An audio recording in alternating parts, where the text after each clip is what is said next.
இனிப்பு இது எனக்கு விளங்கிச்சு. அரசாங்கத்துக்கு சார்பட்ட நிறைய சேனல்ல உள்ள நிறைய அவங்களோட வெப்சைட்ல உள்ள அவங்களோட நபர்கள் ஷேர் பண்ணி கொண்டு நல்லா சந்தோஷப்படுறாங்க. ரைட், முஜிபுர் ரஹ்மான் இப்ப தொடர்பு இருக்குது, அப்படி தொடர்பு இருந்தாண்டா என்னைய கைது செய்யாம இருப்பாங்களா? இது சிரிப்பு, இது சிரிப்பு வார கேஸு.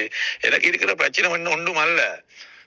இந்த நாட்டுல அரசியல் கலாச்சாரத்தை மாத்துறதுண்டு வாக்குறுதி கொடுத்த அனுரகுமார் திசாநாயக்கட அரசாங்கத்தில் இருக்கக்கூடிய அவர்களுக்கு ஆதரவா இருக்கக்கூடிய நபர்கள் அந்த கலாச்சாரத்தை மாத்தாம இன்னும் அந்த ராஜபக்ச காலத்துல இருந்த கலாச்சாரம் தான் போகுது.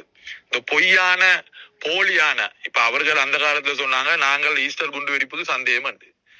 இப்ப இவங்க என்ன சொல்றாங்க, நாங்க பாட்டாள உலகத்தோட சம்பந்தம் உண்டு. இது என்ன இது கதை? அதெல்லாம் சொல்றாங்க. எங்கட வாய மூட வைக்கிறதுக்கு தானே. இப்போ உங்களுக்கு தெரியும்னா அரசாங்கத்தை இந்த அரசாங்கத்துல குத்த குறைய மிக அந்த கடுமையா சொல்ற ஒருவர் தான் நான். இனி என்னைய எப்படி சரி என்ன வாய புத்தேலுமாண்டு பல முயற்சிகள் இருக்கக்கூடும். ஆனா இதுல செல்றதுக்கு ஒன்றும் இல்ல.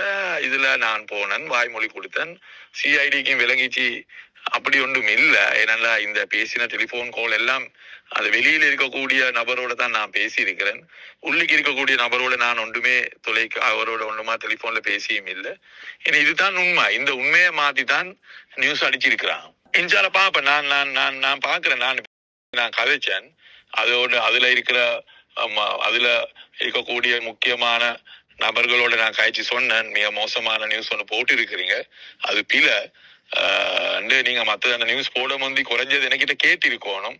இப்படி நியூஸ் ஒன்று வந்திருக்கு, அதோட உண்மை பிள்ளை என்ன அதுன்னு. அப்படியும் இல்லாம நீங்க ஒரு ஒன் சைட் நியூஸை போட்டு நாங்கள் அரசியல்ல எங்களுக்கு இருக்கக்கூடிய எங்களோட கிரெடிபிலிட்டிய எங்களோட கௌரவத்தை இல்லாம ஆக்கக்கூடிய ஒரு சதி ஒன்று தான் இது என்று தான் நான் சொன்னது.